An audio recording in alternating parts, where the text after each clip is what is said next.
Hello, Ragers, and welcome back to another episode of Rage It. Today we're going to be taking a look at r/fatlogic. If you're unfamiliar with this sub, it's basically people that have a flawed outlook on what it means to be fat. Complimenting weight loss is inherently fat-phobic. This essentially means that if you compliment anybody on anything, then you're phobic of whatever the opposite of that is. So if I compliment somebody on improving their musical skills or their artistic skills, then I'm phobic of someone who's non-musical or non-artistic. No, I'm just complimenting somebody on the fact that they're working towards something and accomplishing their goals. That should be a good thing regardless of what it is. BMI is an excuse for doctors to ignore your symptoms and shame you instead. If you're unfamiliar, BMI is a calculation that uses your height and your weight to give a general idea of what your fatness level might be. It's an indicator, though, and not something that's used to diagnose, just like age might be an indicator for certain things that you might be susceptible to. So if you go in and you're 50 years old, the doctor's going to look at certain things that he wouldn't look at if you were 20 years old. Same thing with BMI. If you go in and you've got a 50 BMI, the doctor's going to look at things that are different than if you had a 15 BMI. Diet culture has no place in spirituality. This is so flawed. In many religions, like Christianity, gluttony is one of the 7 deadly sins. How can you say that diet has no place in spirituality? F you all weight loss before and after pics, to be honest. Before, hated my body. After, love it. Hot tip, posting weight loss photos shows us which bodies you value. No matter how #body positive your caption sounds, if you don't want us to believe thinner is better, then stop reinforcing those messages under the guise of self-love. To me, this is the worst part of it all. It's one thing if you're okay being overweight and dealing with possible additional health risks and shorter life expectancy, and you're not doing anything that really puts other people out. But when you're posting stuff like this and getting upset and triggered at other people and their weight loss, now you're taking it too far. According to this BMI chart, I'm too short. This is a great example of how people just try to play it off like it's not within their control. Oh, I'm too short. Oh, it's my genetics. Oh, it's this or that. In a few cases, yeah, that is the case. Maybe someone has some medical issue that actually prevents them from losing weight or makes it easier for them to gain weight. But the large majority of time, that's not the case. It's people that just eat poorly and don't exercise enough. No matter how you frame it, intentional weight loss comes from a place of hate. It is counterintuitive to good health and does not allow you to take care of yourself. I'm not sure if this post needs much of an explanation to those of you already invested in health at every size, but you're getting it anyway. Intentional weight loss can only come from a place of hate. You might not realize this at the time, but the pressure to lose weight in our society is an act of oppression. Fat people and straight-sized healthy BMI people are constantly put under pressure to change their bodies. And this is so damaging, weight loss is sold to us as a cure-all for health, our social lives, and our confidence. But in actual fact, it's not really likely to improve any of that. We become obsessive, stressed, and let down when our diets fail. We learn to punish ourselves and ignore our bodily cues. It doesn't have to be this way. It is possible to have health, confidence, and a happy social life, and so much more, without having to change your body first. How, you might ask? Well, it's easy. Breaking free from diet culture is one hell of a journey and takes a lot of personal development and support. Find yourself in real life or on social media, people on a similar journey to you. Hold each other up. Look after your health by seeking effective medical care from a health at every size practitioner who will actually listen to your concerns and not judge and shame you for your weight. And most importantly, start breaking down the oppression you've put on yourself. Learn to accept yourself and your body for what it is. All bodies are good bodies, regardless of their size, race, health status, or ability. You don't need to hate yourself in order to be happy.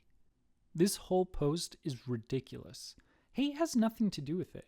If I want to get better at guitar, it doesn't mean I hate people that play guitar. It means I want to improve myself in that manner. If I want to lose weight, it doesn't mean I hate people that are overweight. It means I want to get better by losing weight.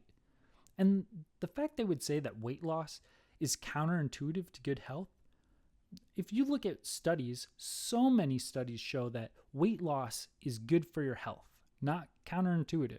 And I've never read a study that says that weight gain is good for your health. So I don't know where you're getting your information from. Your body is extremely skilled at maintaining a weight and shape that is healthiest for you. Let it. Your culture is extremely skilled at convincing you that you must manipulate your body to be a weight and shape that is perhaps impossible, probably oppressive. Don't let it. This is actually pretty true, except they're looking at it so wrong. You should be listening to your hunger cues and only eat when your body's telling you it needs food. And when it doesn't, you shouldn't be eating. And they've gone so far that they've now created a body that needs more food. The other thing is, they've changed how their body craves things. Just like if you do drugs. If you do a lot of drugs, your body craves those drugs. I mean, no one would ever say that doing drugs is a good thing. Same thing with all of these processed sugars and other bad things that we're putting into our bodies that our bodies start to crave if we have them a lot. If you just ate the way that everyone did, 100 years ago even, then you'd be much healthier. Trigger warning, wait. Fat shaming at dinner tonight? My pop-up made a gross comment about my grandma's weight. Like, genuinely, we've been known men are trash, but also, skinny people are trash. The word fat shouldn't be allowed out of skinny people's mouths. I wonder what the comment was. I bet it wasn't anything bad, or it was just the grandpa having concern for the grandma's health. But the fact that this person would then go on and call all men and all skinny people trash is just ridiculous. If our bodies weren't meant to carry fat, they wouldn't. Our bodies are so much smarter than we are. Honestly, we humans, arrogant as you know what. Our bodies are so complex, so intelligent, so intuitive, and yet we know what's best and what's right. Our bodies are exactly as they are supposed to be in this moment, and to believe that takes an awful lot of trust in our bodies, which our culture does not have. Ah, yes, this cancer that my body created for me. Don't treat it because my body knows better than you. I'm supposed to have cancer. It's healthy for me. Holy crap, the fat shaming in Sailor Moon is insane. Yes, obviously, any cartoon character that isn't fat is fat shaming. We should just make all cartoon characters fat. It should be mandatory for everyone to be fat. Let's make everybody fat. Then we won't have a problem with fat shaming anymore. Eating only when you're hungry is BS. When people begin to leave diet culture behind and explore concepts of intuitive eating, it's common for black and white thoughts to linger. The most common situation I see is intuitive eating being turned into the hunger and fullness diet, meaning only eat when you feel hungry and stop as soon as you're full. This is lingering diet mentality. This is ridiculous. So this person is telling you to use intuitive eating, which by definition means that you eat when your body tells you you need to eat, and you stop eating when your body doesn't need to eat anymore. And they're telling you don't do that. Just keep eating. Always eat. Like, even their own logic, they can't use that. They have to turn that into something different other than what it's supposed to be so that they can just eat until they explode. Smaller plus-size people, please check your privilege. That includes a mid-fat like me, who is far more privileged than folks larger than me. I'm honestly so sick of people including small fats and thinking that's enough.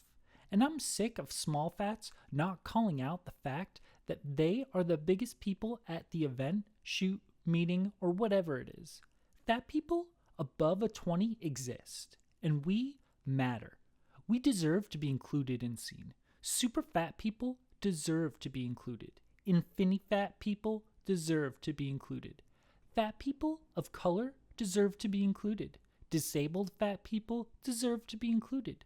We all matter too. Your body positivity isn't crap if it doesn't include us. No one ever said that these people don't matter or shouldn't be included. But what do you want us to do if someone is 1,200 pounds, an infinity fat person, and they need 8 people to help move them? You're just going to tell us, oh, you're skinny, so now you have to dedicate 8 people at all times to walk around and carry this person so that they can be included. No, they made the choice. We're not putting everyone else out just to help include them more. Make fat accessible. These markings on my thigh have been caused by inaccessible seating in a public place. I'm a medium fat, unable to fit into many plus-size retailers, and still somewhat able to at the same time. I recognize my size privilege when it comes to the fat spectrum that blank created, and I recognize that if I can't fit in many chairs, then what is happening to those who are super fats and infinity fats?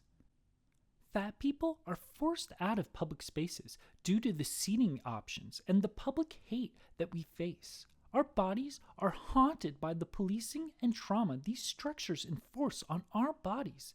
Bruises, cuts, red markings, and physical pain may fade in time, but the feeling of not being able to fit lasts in our memories. The fear of going out stays present. Yes, let's do things like make all airline seats 3 times as wide so infinity fat people can fit comfortably on airplanes. And then airlines are going to take 2/3 loss in profit because now all of their seats are 3 times as wide. Everything doesn't change just because you want it that way. Things are set up to accommodate the large majority of people. Maybe if you're so fat that you don't fit in a seat, maybe you should do something to change that rather than asking the world to change to accommodate you. Thanks for watching the video. If you guys liked it, make sure you smash those like and subscribe buttons. And if not, let me know why down in the comments so I can make the next video better. I put out new videos every day, so look out for our next video tomorrow.